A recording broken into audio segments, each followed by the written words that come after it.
തിരുഹൃദയമേ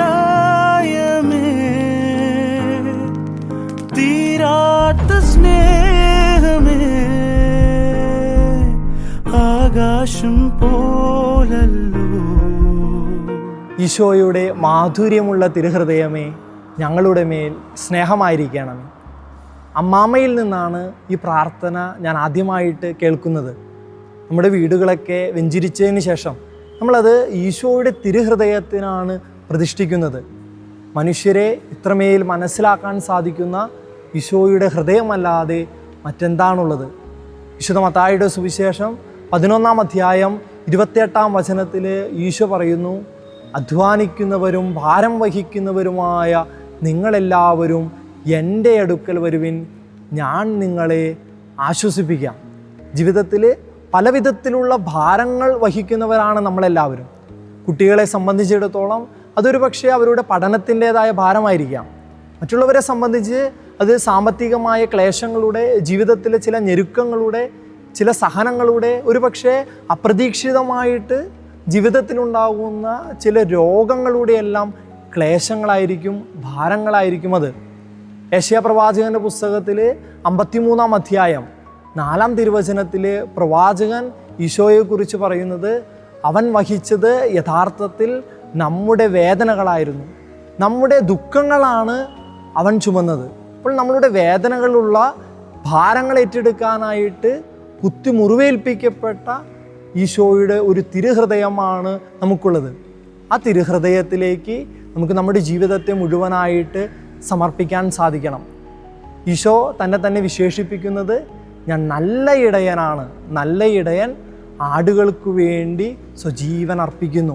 സങ്കീർത്തനം 23-ൽ ഇടയനെക്കുറിച്ച് പറയുന്നത് 23-ാം സങ്കീർത്തനത്തിലെ 4-ാം വചനം ഇപ്രകാരമാണ്, മരണത്തിൻ്റെ നിഴൽ വീണ താഴ്വരയിൽ കൂടിയാണ് ഞാൻ നടക്കുന്നതെങ്കിലും അവിടുന്ന് കൂടെയുള്ളതിനാൽ ഞാൻ ഭയപ്പെടുകയില്ല. അപ്പോൾ എന്നെ പുൽത്തകിടിയിലേക്ക് നയിക്കുന്ന, പ്രശാന്തമായ ജലാശയത്തിലേക്ക് എന്നെ ആനയിക്കുന്ന ആ നല്ല ഇടയൻ ഒരുപക്ഷെ ജീവിതത്തിൽ മരണത്തിൻ്റെ നിഴൽ വീണ താഴ്വരയിൽ കൂടി നടക്കാനായിട്ട് എന്നെ പ്രത്യേകമായിട്ട് ചിലപ്പോൾ വിളിക്കും. അങ്ങനെ എന്നെ വിളിക്കുമ്പോൾ ഞാൻ ആ ഈശോയുടെ ഹൃദയത്തിലേക്ക് എൻ്റെ ജീവിതത്തെ സമർപ്പിക്കാൻ സാധിച്ചു കഴിഞ്ഞാൽ ജീവിതത്തിലെ കനൽ വഴികൾ പ്രകാശപൂരിതമാകുമെന്നും സഹനങ്ങളെ റോസാ പുഷ്പങ്ങളാക്കി മാറ്റാൻ സാധിക്കുമെന്നും വിശുദ്ധ ജർമെയിൻ കുസിൻ്റെ ജീവിതം നമ്മെ പഠിപ്പിക്കുന്നുണ്ട്. 1587 ഫ്രാൻസിലെ പിബ്രാക്ക് എന്ന് പറഞ്ഞ ഒരു ഗ്രാമത്തിൽ ജനിച്ച് 1601 മരിക്കുമ്പോൾ 22 വയസ്സ് മാത്രമുള്ള ഒരു ഇടയ കന്യകയായിരുന്നു വിശുദ്ധ ജർമെയിൻ കുസിൻ. ജീവിതത്തിൽ പല വിധത്തിലുള്ള സഹനങ്ങളിലൂടെ കടന്നുപോയവളാണവൾ. 5 വയസ്സുള്ളപ്പോഴാണ് അവളുടെ പ്രിയപ്പെട്ട അമ്മ മരിക്കുന്നത്. അതിനുശേഷം വളർത്തമ്മ അവൾ ഒത്തിരിയേറെ പീഡിപ്പിക്കുന്നുണ്ട്.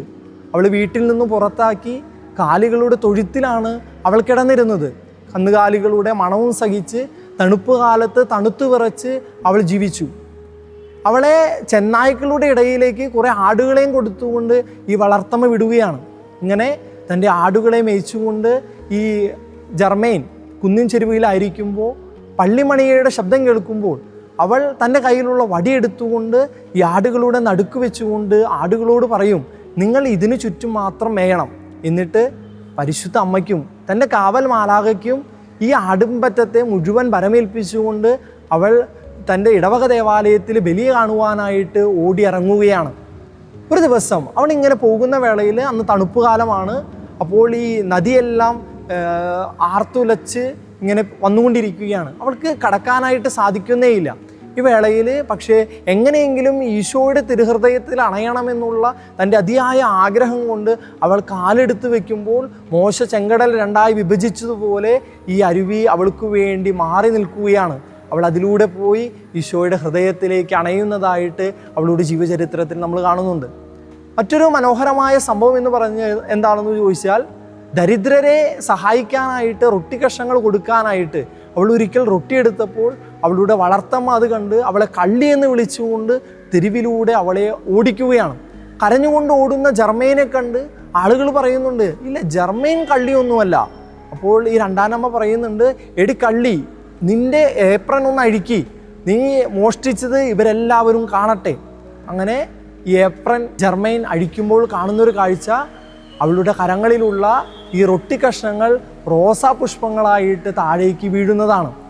വിശുദ്ധ ജർമ്മൈൻ്റെ ചിത്രം നമ്മൾ കാണുമ്പോൾ കാണുന്നൊരു കാഴ്ച ഏപ്രൻ തുറന്നുകൊണ്ട് അതിൽ നിന്നും റോസാ പുഷ്പങ്ങൾ താഴേക്ക് വീഴുന്നതും അവളുടെ അടുത്ത് ഒരു ആടും നിൽക്കുന്നതായിട്ടാണ് നമ്മൾ കാണുന്നത്.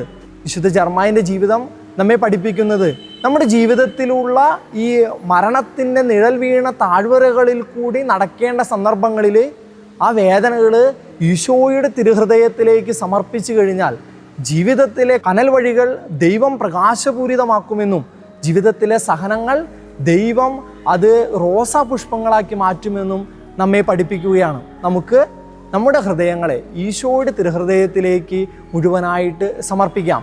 സങ്കീർത്തന പുസ്തകം 55-ാം അധ്യായം 22-ാം വചനത്തിൽ നമ്മൾ ഇപ്രകാരം വായിക്കുന്നു: നിന്റെ ഭാരം കർത്താവിനെ ഏൽപ്പിക്കുക, അവിടുന്ന് നിന്നെ താങ്ങിക്കൊള്ളും.